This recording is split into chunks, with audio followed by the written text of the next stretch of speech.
आप में से जो जो भी लोग पोइट्री लवर हैं, कोटेशन लवर्स हैं, जो लोग मेरे ओल्ड लिसनर्स हैं ना, उनको पता है कि मेरे चैनल पर पहले बहुत सारी पोइट्री की वीडियोस होती थी, कोटेशंस की बहुत सारी वीडियोस होती थी। अब अगर आप मेरे चैनल पर जाओगे तो वो नहीं है, किसी रीज़न से मैंने वो डिलीट कर दी थी।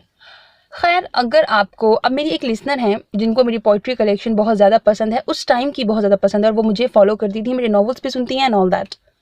अब उनको इस कदर ज़्यादा वो पसंद है कि मैं अभी भी जो भी मैं पोइट्री लाती हूँ वो उसको टाइप करके एक पिक की फॉर्म में अपने इंस्टा आईडी पर वो पिक्स अपलोड करती हैं, ठीक है। तो अगर आप में से जो कोई भी मेरी पोइट्री रिटन फॉर्म में चाहता है, मेरी पोइट्री नहीं होती, वो मेरी कलेक्शन है, तो मतलब राइटर मैं नहीं हूँ, मेरी बस कलेक्शन है वो।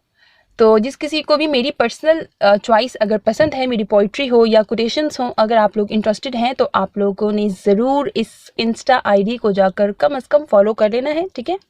तो एक मॉरल सपोर्ट उनको भी मिल जाएगी, तो ज़रूर आपने इसको फॉलो करना है, ठीक है। अच्छा, और इसके अलावा मेरी ही नहीं है, सिर्फ उनकी अपनी भी कुछ कलेक्शन है, बहुत अच्छी अच्छी इंग्लिश में भी, उर्दू में भी पोइट्री हैं, कोटेशंस वगैरह हैं। आप लोग ज़रूर विजिट करना, आपको इंशाल्लाह ताला पसंद आएगा। अपना बहुत ख्याल रखिएगा, नेक तमन्नाओं के साथ। अल्लाह हाफिज़।